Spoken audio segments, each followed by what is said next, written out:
तो नमस्कार, आज आपका स्वागत है मेरे YouTube channel loan with Sonu Kumar में। आज इस वीडियो में हम बात करने वाले हैं लोन अगेंस्ट प्रॉपर्टी की। लोन अगेंस्ट प्रॉपर्टी किसको मिल सकता है, कैसे मिल सकता है और किस तरीके से आपको लोन अगेंस्ट प्रॉपर्टी में एनहांसमेंट ले सकते हो, किस तरीके से बीटी करा सकते हो, बैलेंस ट्रांसफर करा सकते हो। मान लो आपका लोन एचडीएफसी से चल रहा है तो आप एक्सिस में कैसे करा सकते हो और बैलेंस ट्रांसफर के क्या आपके बेनिफिट्स होते हैं। तो वीडियो स्टार्ट करते हैं। सबसे पहले ये समझते हैं कि लोन अगेंस्ट प्रॉपर्टी होता क्या है। जैसा कि नाम में ही बताया हुआ है, प्रॉपर्टी के अगेंस्ट में लोन को लोन अगेंस्ट प्रॉपर्टी बोलते हैं। इसके अंदर बैंक क्या करता है, आपकी प्रॉपर्टी वैल्यू और आपकी जो इनकम है उन दोनों को देख के विच एवर इज लो, मान लो आपकी इनकम जो है वो बोलती है कि आप 1 करोड़ रुपए तक का लोन ले सकते हो और आपकी जो प्रॉपर्टी वैल्यू है वो है 5 करोड़ रुपए, तो बैंक आपको 5 करोड़ रुपए नहीं देगा, बैंक आपको 1 करोड़ रुपए देगा। तो बैंक क्या करता है, आपकी प्रॉपर्टी वैल्यू और आपकी इनकम दोनों को देख के जो भी आप विच एवर इज लो आता है उस अमाउंट को अगले 10 सालों के लिए आपको फाइनेंस कर देता है और आप अगले 10 सालों तक एक फिक्स ईएमआई आप पे करते हो। मान लो, इसको एक एग्जांपल से समझते हैं। मान लो आपकी जो प्रॉपर्टी है, आपकी दिल्ली में प्रीत विहार में कोई प्रॉपर्टी है, तो दिल्ली में प्रीत विहार की एक एवरेज जो जो वैल्यूएशन है वो आती है 7 से 8 करोड़ रुपए। और आपकी जो इनकम है, आप बिजनेसमैन हो, जो आपकी इनकम के अकॉर्डिंग आप जो लोन दे सकते हो वो ले सकते हो 1.5 करोड़ रुपए का। तो बैंक क्या करेगा, आपको 1.5 सीआर आपको लोन दे देगा और 1.5 सीआर के अगेंस्ट में आपके एक फिक्स ईएमआई बना देगा अगले 10 साल 15 साल के लिए। जो भी आप टेन्योर बोलोगे उसके लिए एक फिक्स ईएमआई बना देगा और आपके अकाउंट से सेम ईएमआई हर महीने एक फिक्स डेट को कटेगी। तो इसको बोलते हैं लोन अगेंस्ट प्रॉपर्टी। तो अब बात करते हैं कि इसका क्या बेनिफिट्स होते हैं, क्या आपको क्यों रिक्वायरमेंट पड़ जाती है लोन अगेंस्ट प्रॉपर्टी की। अब मान लीजिए आप बिजनेसमैन हो, तो बिजनेसमैन में सबसे ज्यादा रिक्वायरमेंट होती है वर्किंग कैपिटल की। तो वर्किंग कैपिटल का, तो अगर आप एक बिजनेसमैन हो तो आपको एक वर्किंग कैपिटल की रिक्वायरमेंट होती है। तो वर्किंग कैपिटल का मतलब क्या है कि आपको जो डे टू डे खर्चे या फिर आपको कोई ऐसा खर्चा करना है जिसको आपको पता है कि वो अगले 3 साल 4 साल 5 साल में आपको रिटर्न आ जाएगा। तो उसके लिए कभी कभी क्या करते हैं लोग, जो बिजनेसमैन होते हैं, वो लोन अगेंस्ट प्रॉपर्टी लेते हैं, क्योंकि लोन अगेंस्ट प्रॉपर्टी सस्ता होता है, इतना महंगा नहीं होता। क्योंकि अगर हम अनसिक्योर्ड की बात करें तो अनसिक्योर्ड में ये जो पैसा होता है ये 18, ये 15 16 17% तक आपको मिलता है।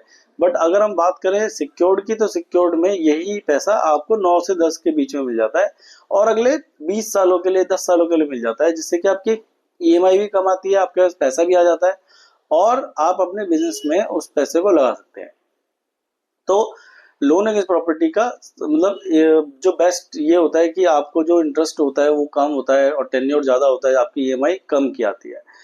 तो लोन अगेंस्ट प्रॉपर्टी में आप बिल्कुल लोन अगेंस्ट प्रॉपर्टी ले सकते हो, आपका अगर बिजनेस है तो अब बात करते हैं कि इसमें एक और स्कीम होती है कि मान लो बैलेंस ट्रांसफर होता है। तो बैलेंस ट्रांसफर का मतलब क्या होता है कि मान लो आपका एक लोन अगेंस्ट प्रॉपर्टी चल रही है।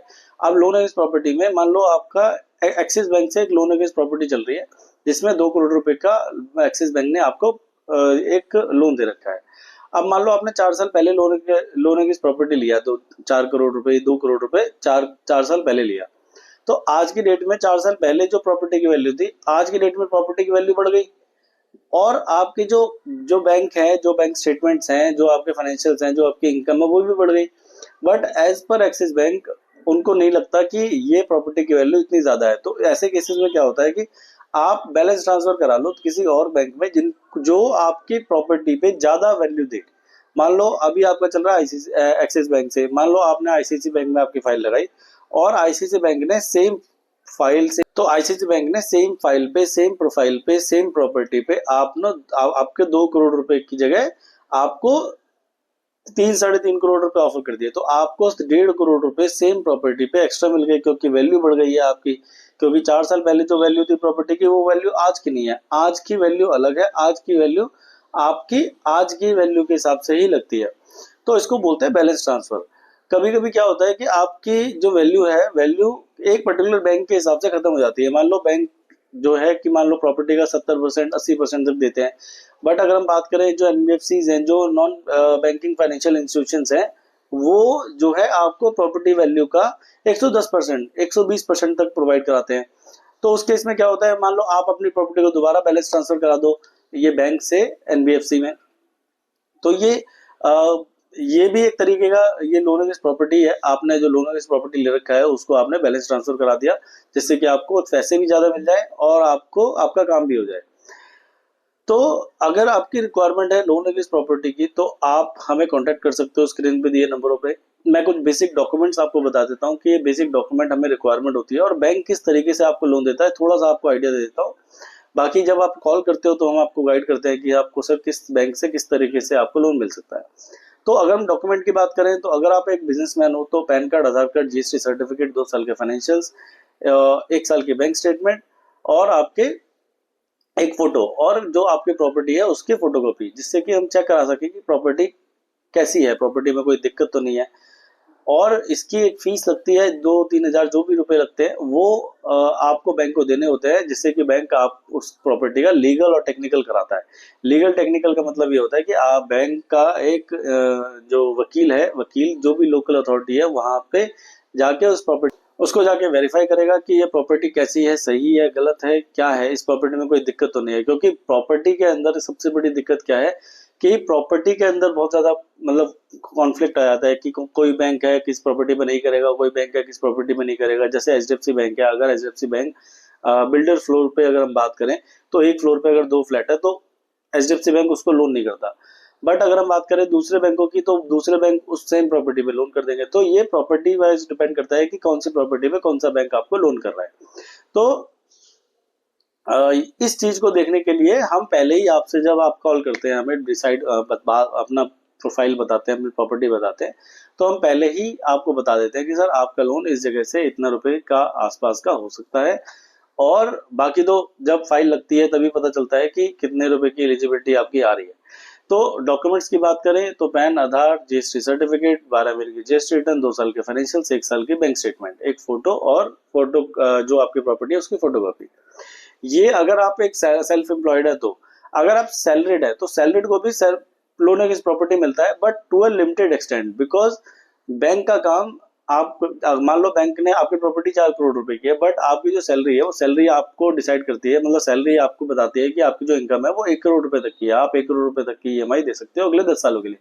तो बैंक आपको सिर्फ 1 करोड़ रुपए का लोन देगा, ना कि 4 करोड़ रुपए का। क्योंकि बैंक का काम प्रॉपर्टी लेना या प्रॉपर्टी मॉर्गेज करना नहीं है। बैंक का काम है आपको लोन देना और उससे ईएमआई लेना और जो उसका इंटरेस्ट है उसको अर्न करना।